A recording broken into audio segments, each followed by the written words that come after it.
Hola a todos, muy buenas tardes, bienvenidos nuevamente a un episodio de Se dice así. Como siempre, somos Julia Sánchez y Catalina Estupenengo. ¿Cómo están ustedes? Como pudieron notar, en este episodio llamado Hablemos con E, vamos a charlar sobre un tema muy presente en la juventud que genera mucho debate, tanto en redes sociales como en el ámbito educativo, en los medios y en las conversaciones cotidianas. El lenguaje inclusivo. Es algo que quizás para muchos jóvenes suena cercano, natural, pero que también despierta muchas resistencias y preguntas. Y eso está bien.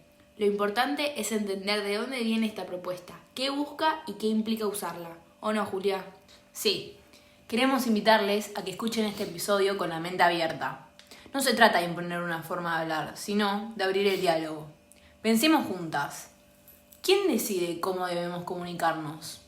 ¿Cuánto del lenguaje es natural y cuánto es una construcción cultural que podría cambiar? Para que sepan qué esperar, les adelantamos cómo vamos a organizar el episodio. Primero vamos a hacer una breve descripción sobre qué es el lenguaje inclusivo, luego haremos un recorrido histórico por el origen del español. Más adelante nos meteremos con algunos conceptos lingüísticos como los cambios en las palabras y sonidos. Después debatiremos sobre la implementación actual del lenguaje inclusivo, cuál es su función y qué provoca en la sociedad. También vamos a compartir los resultados de una encuesta que lanzamos para conocer la opinión en distintos sectores y leeremos algunos tweets. Finalmente cerraremos con una reflexión general y una opinión al final. Así que si les parece, empecemos.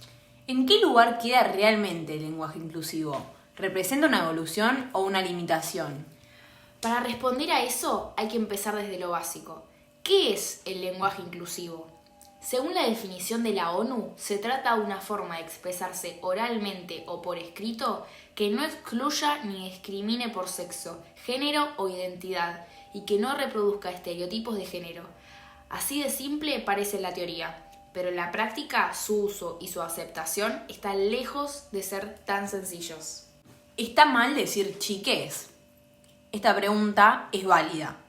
El debate está más allá de una palabra. Se conecta con lo lingüístico, pero también con lo social, porque el lenguaje está íntimamente relacionado con la manera en que interpretamos el mundo. En este contexto, cabe preguntarse, ¿el uso de nuevas formas de hablar nos une o nos separa? Para entenderlo mejor, volvamos al origen. ¿Sabés qué idioma hablamos hoy? Muchos podrían decir español o castellano, y tendrían razón, pero hay que ir mucho más atrás. Nuestra lengua, como tantas otras, provienen del latín. El castellano comenzó a conformarse desde hace siglos, y en 1492 se publicó su primera gramática, aunque su desarrollo viene desde mucho antes. Lo importante es entender que el castellano de hoy no es igual al de esa época. El idioma fue cambiando, adaptándose y todavía sigue en transformación. Pero no nos apuremos, arranquemos desde el principio. Viajemos al 800 a.C. En la península ibérica convivían pueblos como los íberos, celtas, tartesios y vascos. Los íberos se mezclaron con los celtas y formaron los celtíberos. Cada grupo tenía su propia lengua y cultura. Con el tiempo llegaron pueblos del exterior, como fenicios, cartagineses y griegos, que fundaron ciudades. En el 218 a.C., durante la Segunda Guerra Púnica, los romanos vencieron a los cartagineses e iniciaron su dominio. Durante 700 años, el Imperio Romano impuso su cultura, leyes y el latín, que se volvió la lengua principal. Existía un latín culto, usado por los más instruidos, y un latín vulgar, hablado por el pueblo. Tras la caída del Imperio de Occidente, en el 476 d.C., las lenguas se diversificaron y surgieron las lenguas romances, como el castellano, el catalán o el francés. En el 711, los musulmanes conquistaron gran parte del territorio, aunque no impusieron su idioma. Dejaron una fuerte huella en el castellano, con palabras como azúcar o algodón. La reconquista comenzó en el 722 y culminó a fines del siglo XV, con la unión de los reyes católicos. En 1942 se declaró el castellano como lengua oficial, y Antonio de Nebrija publicó la primera gramática. Ese mismo año se descubrió América, lo que marcó el inicio de su expansión. Desde entonces, la lengua no dejó de cambiar. Las palabras se transformaron y los sonidos también. Muchas veces lo hicimos sin darnos cuenta, por una necesidad de simplificar la pronunciación. Así ocurren los cambios lingüísticos. Cuando muchos adoptan una misma forma, esta se normaliza. Pero no todo cambio es espontáneo, y ahí entra la controversia del lenguaje inclusivo. ¿Es parte de un cambio natural o una intervención forzada? Algunos argumentan que en otros momentos hubo cambios fonéticos profundos, como cuando la F se volvió la H, como en facer, que derivó en hacer, o cuando fixum pasó a ser fijo. Entonces, ¿por qué no admitir la E como recurso válido? En latín existía el género neutro, pero se perdió con el tiempo. Lo que prevaleció fue el uso del masculino como forma genérica, y aunque la gramática lo justifica como, entre comillas, no marcado, lo cierto es que se sigue haciendo referencia directa al masculino. Muchos consideran que esta generalización invisibiliza otras identidades, y por eso defienden la E como opción. Pero no todos piensan igual.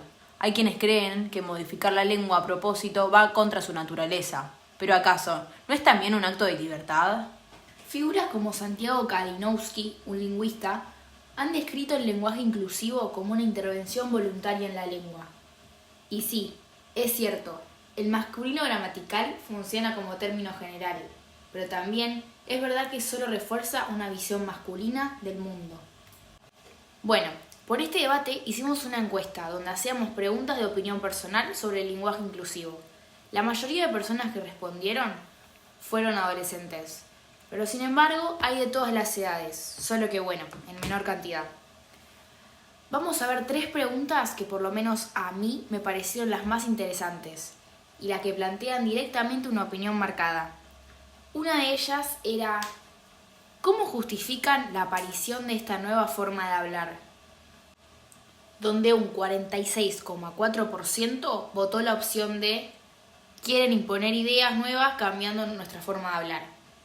Este dato revela una resistencia significativa y creencia de que la discusión no se limita a cuestiones gramaticales, sino que expresa tensiones ideológicas más profundas.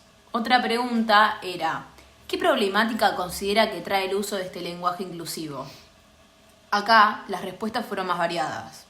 Las dos más votadas fueron, con un 32,1%, trae dificultades al comunicarse, y con un 28,6% fue: su uso conlleva la desaparición de la lengua como la conocemos realmente y sus principios.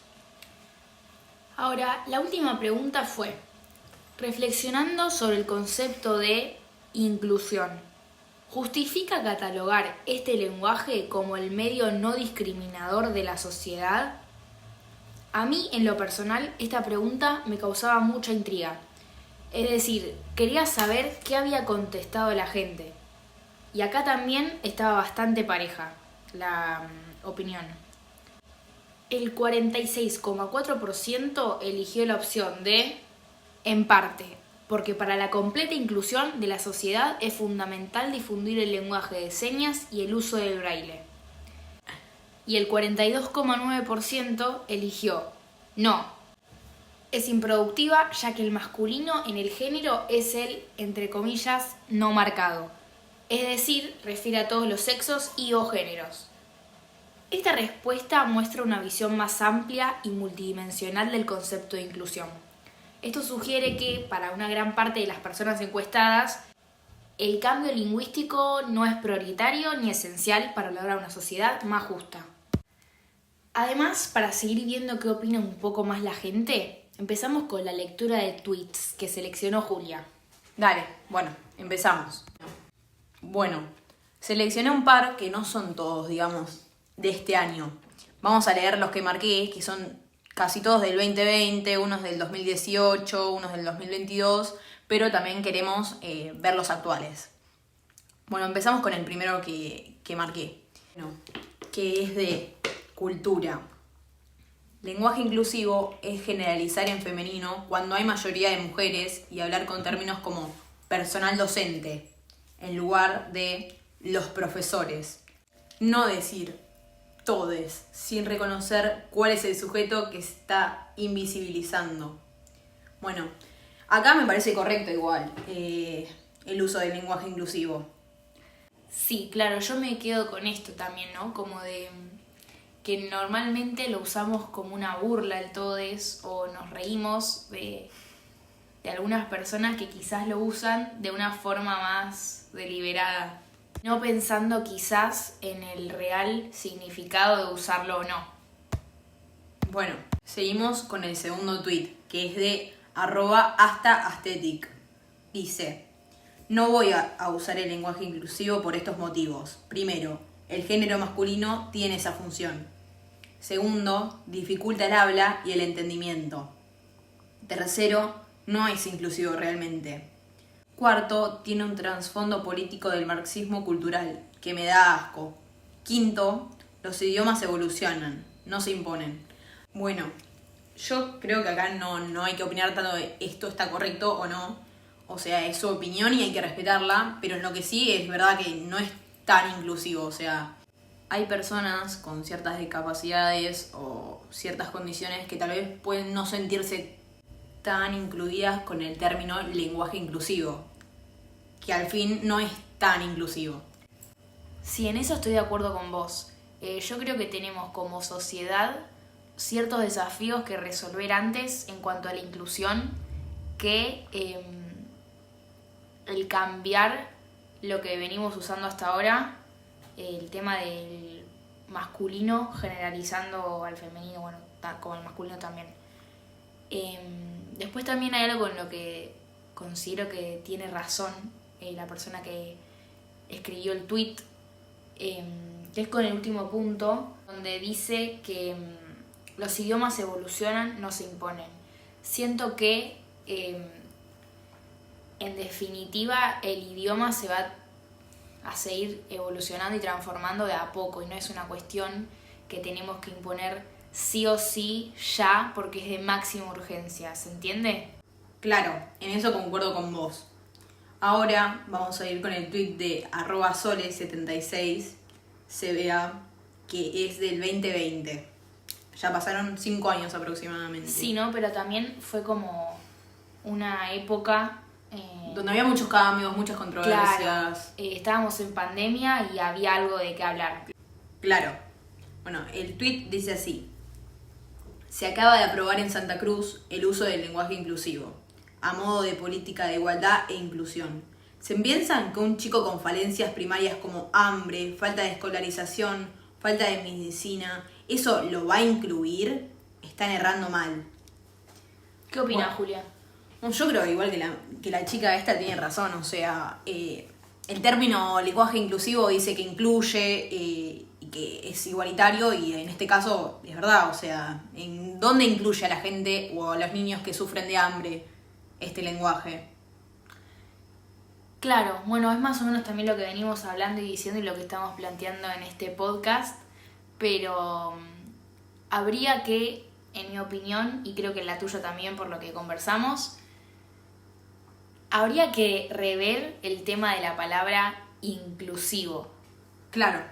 Quizás cambiarlo o pensarlo de otra forma para que realmente incluya, más allá del género. Bueno, ahora seguimos con otro tuit de @solojulietaok, que dice: el lenguaje inclusivo no existe, es un invento, motivo por el cual yo no voy a responder mensajes o comentarios escritos así. Otro es el de @tallerfilosofía, que dice: uno de los efectos maravillosos del denominado lenguaje inclusivo es que puede poner en evidencia que toda gramática excluye, silencia y obtura singularidades y diferencias que van más allá de la cuestión del binarismo de género y la primacía del masculino. Bien, respecto a estos dos tweets, creo yo que vivimos en un momento en el que el lenguaje, lejos de ser solo una herramienta neutral de comunicación, se convierte en un espacio de disputa de poder, de identidad. Y los dos tweets que leímos recién reflejan justamente eso, posiciones opuestas que no solo hablan del uso de ciertas palabras, sino de formas de ver el mundo. El primero dice que el lenguaje inclusivo, entre comillas, no existe, que es un invento, y que por eso quien escribe se niega a responder mensajes escritos con esa forma. Es una postura que niega incluso el diálogo. Decir que algo no existe cuando hay personas que lo usan, que lo sienten como propio, no es solo una negación lingüística. porque el lenguaje inclusivo no busca solo cambiar una letra, busca nombrar lo que durante mucho tiempo fue invisibilizado, identidades, experiencias, existencias que no encajan en los moldes tradicionales. Y ahí entra el segundo tuit, que dice algo muy potente, que el lenguaje inclusivo tiene la capacidad de mostrar que toda gramática, incluso la más neutra, excluye.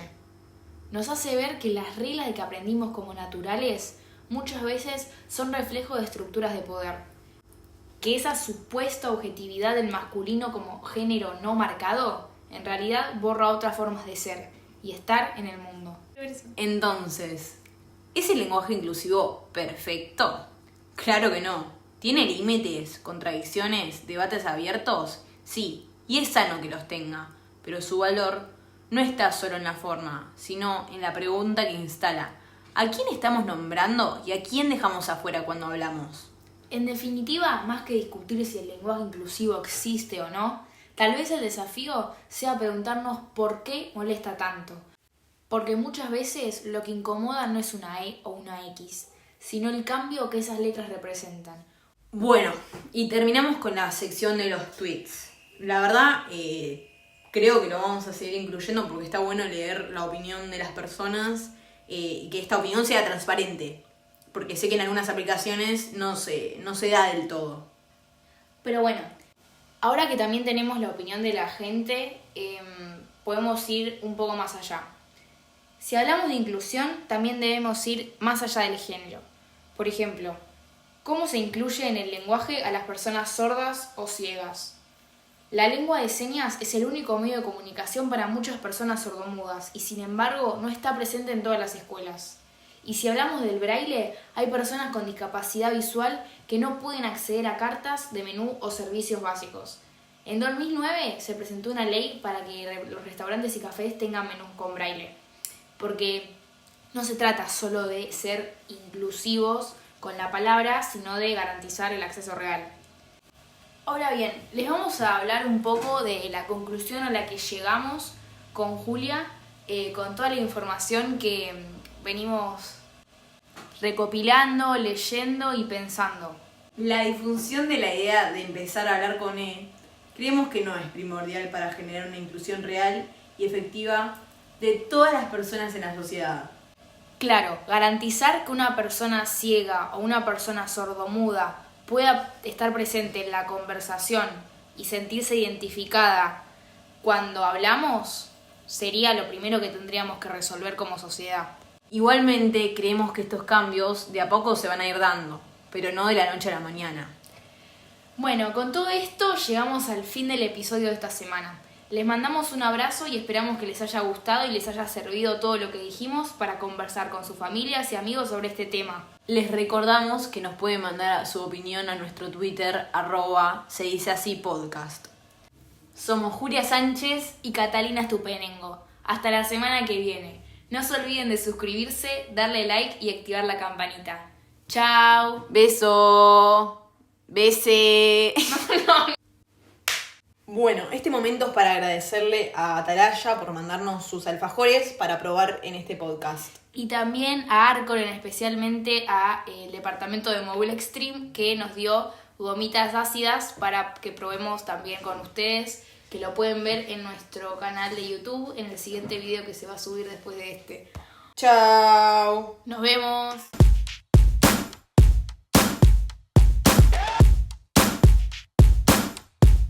Me gusta